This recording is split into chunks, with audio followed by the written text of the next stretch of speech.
হে everyone, আসসালামু আলাইকুম। কেমন আছো সবাই? আশা করি সবাই অনেক ভালো আছো। আলহামদুলিল্লাহ আমি অনেক ভালো আছি। মাঝে বেশ কয়েকদিন কোনো ভিডিও আপলোড করা হয়েছিল না, তাই নতুন করে তোমাদের সামনে একটা ভিডিও নিয়ে হাজির হলাম। আমি আজকে যাচ্ছি কুষ্টিয়া। এসেছি 2 দিন আগে বাসায়। তো এর আগেও এসেছিলাম, কিন্তু তখন ছুটি ছিল না, কিন্তু এবার আলহামদুলিল্লাহ ছুটি পেয়েছিলাম, এই জন্য আরো আসা। এখন যাওয়ার উদ্দেশ্যে বেরিয়ে পড়লাম। আব্বু বাসায় নাই, তাই আম্মু আর ভাইয়া মিলে আমাকে এগিয়ে দিতে যাচ্ছে। যাই হোক, এরপরে ভ্যানে উঠে পড়লাম। তারপর সামনে একটা পিচ্চি বিল্লি দেখলাম, কত কিউট তাই না? যাই হোক, এখান থেকে বাস স্ট্যান্ডে পৌঁছে দেখি বাস চলে যাচ্ছে। আম্মুর সাথে আর 2 মিনিট দাঁড়ানো হলো না, চলে গেলাম বলে ভ্যান থেকে নেমেই বাসে উঠে পড়লাম। উঠেই এক সমস্যা, সিট নাই। ওঠানোর সময় বললো জায়গা আছে, কিন্তু গিয়ে দেখি কোনো সিট নাই, দাঁড়িয়েছিলাম। যাই হোক, আলহামদুলিল্লাহ একজন সামনে নেমে যাবে বলে উঠে পড়লো, আর আমি তখন বসলাম। নিউ এক্সপিরিয়েন্স, কি আর বলবো। আচ্ছা বলো তো, আমাকে চশমা পরে কেমন লাগছে? আমার কিন্তু চোখে কোনো সমস্যা নেই, এমনিতেই পড়ছিলাম হুদাই।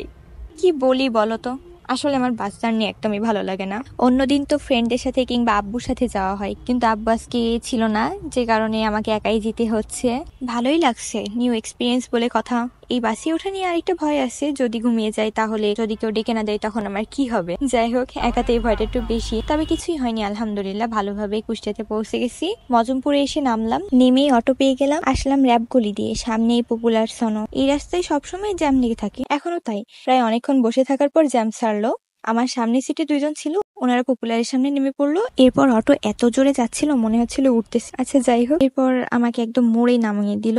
গলিতে আর গেল না, খুব বেশি দূরে ছিল না, তাই আর কি হেঁটেই চলে যাচ্ছি। আচ্ছা একটা কথা, আগের ভিডিওতে আমার ম্যাচ কোথায় ছিল সেটা দেখিয়েছিলাম, তবে এইবার অন্যদিকে যাচ্ছি। এর কারণটা হচ্ছে আমি অক্টোবরে ম্যাচ চেঞ্জ করেছিলাম। তো যাই হোক, হাঁটতে হাঁটতে আলহামদুলিল্লাহ পৌঁছেই গেলাম। আমি থাকি 4 তলায়। এখন এই ব্যাগ নিয়ে কোনো রকমে উপরে উঠতে হবে।